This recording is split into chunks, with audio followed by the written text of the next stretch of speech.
Hey everyone, I'm going to do a super quick tutorial on how to paint one of our new DIY ornaments. A couple of things you're going to need that comes in your toolkit is going to be the brushes, the sponge, your paints, your glue, and then if you bought an extra paint pen, that's what we're going to do accent lines at the end. And then just a little handy tip is I use painter's tape to stick down all of my little pieces. You're going to roll the ends and stick it down so it's sticky side up. That way all of your little pieces aren't running around on the table on you. First thing you're going to do is you're going to take apart your kits and you're going to sort everything by color. So you're going to group together all the colors of paint that you want to use on your pieces.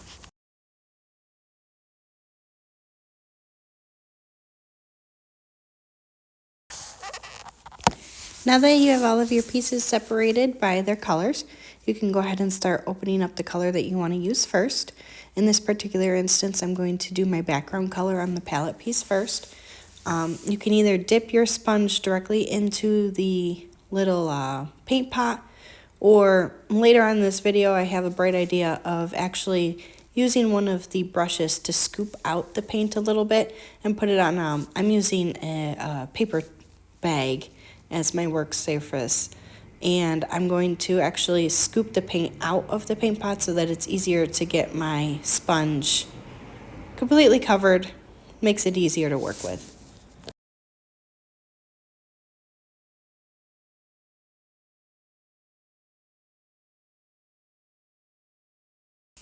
If you don't want to use a sponge, you can always use one of your brushes.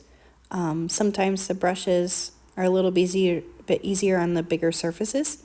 So I use just a slightly damp brush and kind of smooth out any of brush strokes that I might have with just a slightly damp brush.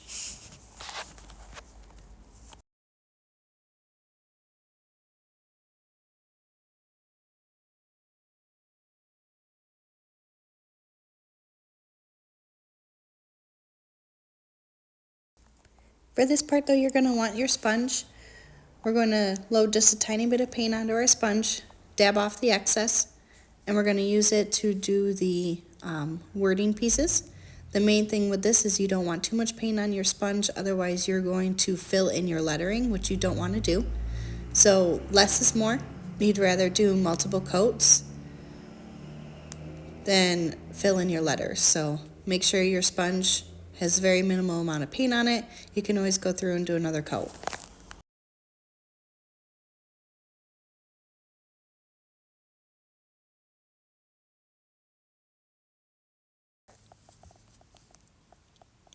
When you're done with your blue, the easiest way to get a clean sponge is to take a pair of scissors and cut the end off of the sponge.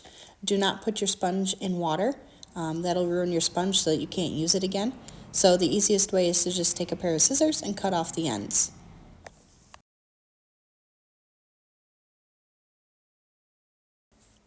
Now rinse off your brush in your water. And now that my brush is rinsed off, I'm going to use this. As I mentioned earlier in the video, I had a bright idea of just getting some of the paint out of the paint pot so it's a little bit easier to get it onto my sponge. And we're going to use our sponge the same way we did with the lettering. Just wiping off a little bit of the paint onto my sponge, no sense wasting any paint. And you're going to use it for all of your little pieces there, like the snowflake, and then you're also going to use it for your snowman. And just like we did for the lettering, you don't want too much paint on it because you don't want to cover in his face embellishments.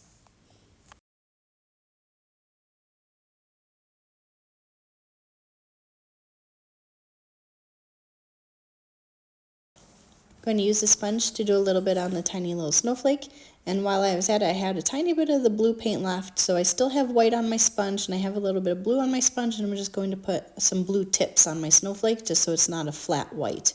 It gives it a little bit of dimension.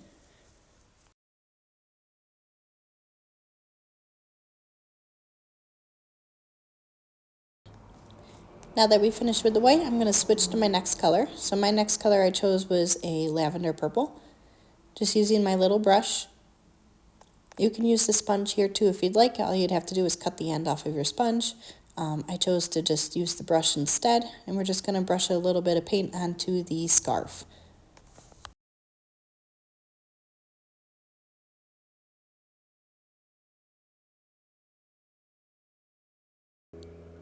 Making sure to rinse our brushes in between colors. You definitely don't want to leave them sitting on your table with paint on them. In between colors, they dry out and they get crusty, and then it's very difficult to use them. So now I'm going to switch off to the red. The red I'm using for the heart and the cardinal. When it comes to the cardinal, I like to use the brush just because I don't want to cover his little beak with the red. The red is sometimes hard to cover up depending on what color you're putting on top of it. So I use the brush just to make sure I get a nice crisp line where his beak line is going to be. Eventually, I decided to look up what is the color of a cardinal's beak, and actually in nature they are orange, which is great because I already have orange paint for the snowman's nose. A lot of times you'll see them, they are yellow. Yellow, I mean, is perfectly fine too if you have yellow. I just wanted mine to look a little bit more like nature, so I'm doing mine with orange.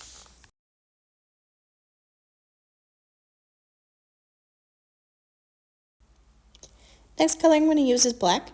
So this little piece here is actually the brim of his hat. Again, you can use the sponge. I already had a brush in my hand, so I just went ahead with the brush. Sometimes with the black, you might want to do 2 coats depending on how much coverage you want it to have and how dark you want it to be. So you're going to use black for the hat brim and the button, which is right next to the hat brim on my piece. And then you're also going to use it directly on the snowman piece, is the top of the hat.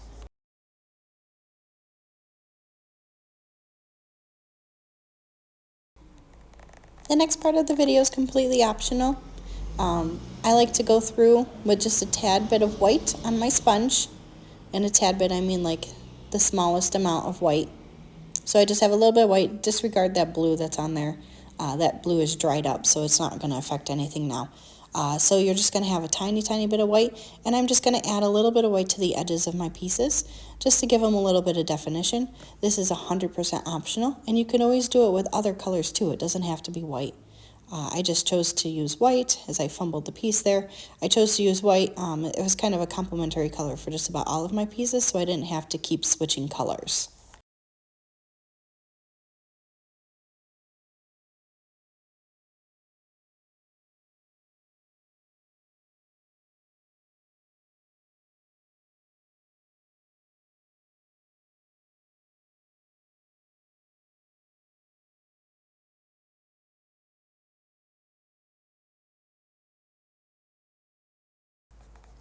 And now that I have all of my pieces edged with a little bit of white to give them a little bit of definition, I'm going to do my last bit of painting. We're going to open up the orange and use the tiny brush that comes in your kit. Just load on just a tiny, tiny bit of orange, and you're just going to paint inside the lines for the oval on his face, just to give him a bit of an orange nose. And then when you're done with that, I went over and I used a tiny bit of orange on the beak of the cardinal.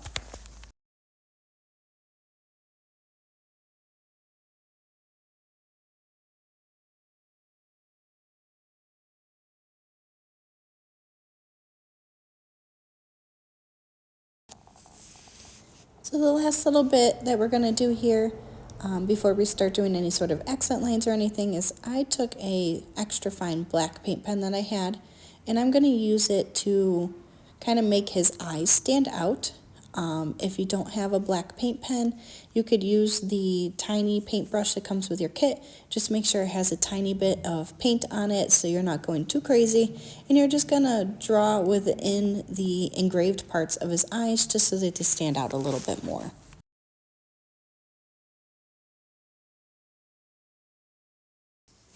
And now that we finished with his eyes, the next thing we're going to do is we're going to go on and add some accent lines. This is 100% optional, and where you add them is all up to wherever you want to put them. So I use an extra fine white Posca paint pen, which we do have available in store for purchase if you needed one. And I just add a couple little lines here and there to give some highlights and kind of break some pieces up a little bit so they're not quite so two-dimensional.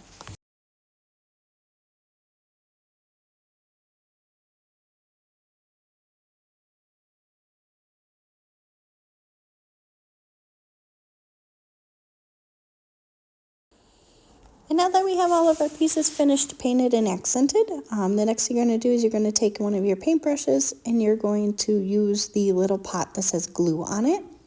A little bit of glue goes a long way. So you want to make sure you don't have too much and have it end up coming out the sides.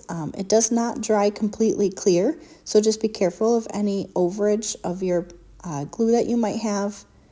And you just paint a little bit of glue on.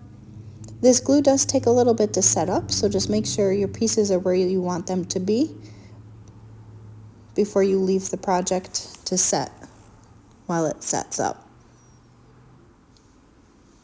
Make sure all of your pieces are lining up with the guideline pieces, or the guidelines, I'm sorry, that are on your piece. And just keep adding a little bit of glue as you go along. This glue is water soluble, so when you're done with all of your glue pieces, you can actually wash your brush out with a little bit of warm soapy water, and then your brush is still good for the next time.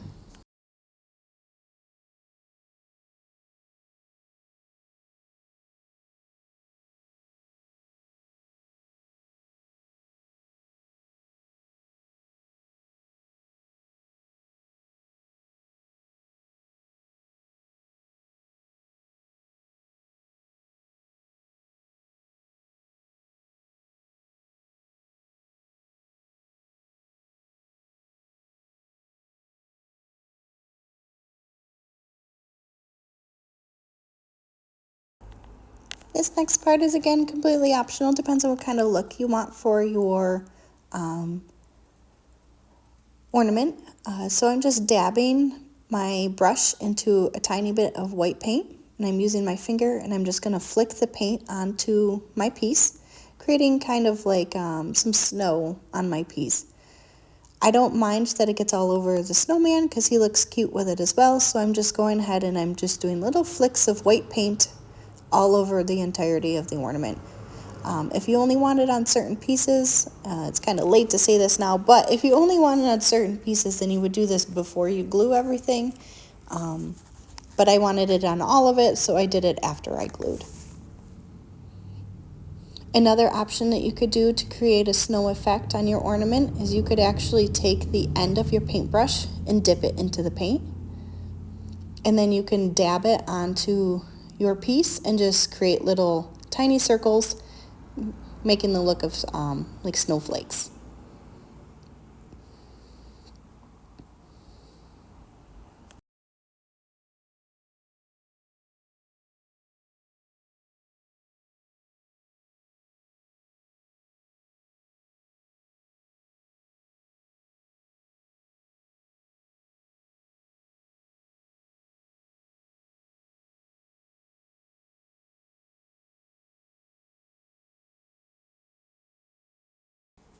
And there you have your snowman ornament. Now that we've finished with the assembly of the ornament, we're going to move on to adding the hanger, bead, and ribbon. Once you have the twine from your toolkit, your bead, and your ribbon, we're going to go ahead and start adding them to our ornament that we have finished. So we're just going to take it, fold it into a loop, and do a simple knot at the top. Pull the knot tight. So now you have a little loop with a knot in it. Next thing is we're going to grab our bead and push our twine through on the looped end. Not the knotted end, but the looped end. And we're just going to very carefully pull the bead through. And then we're going to take that same looped end and go into our ornament. Then we're going to take the looped end and put it over top of the knotted end. Pull the bead up towards the top, and we have a little loop for our ribbon to go into. You're gonna drop your ornament, and then we're going to take our ribbon, kind of scrunch it a little bit in the middle, and we're gonna feed it through that loop that we had made with our twine. Once the ribbon is through about halfway, you're gonna scrunch it down a little bit and pull the top of your twine. Pull it tight. Rearrange your ribbon a little bit. Keep pulling it tight until it's as tight as you want it to be, and then push the bead down to the bottom.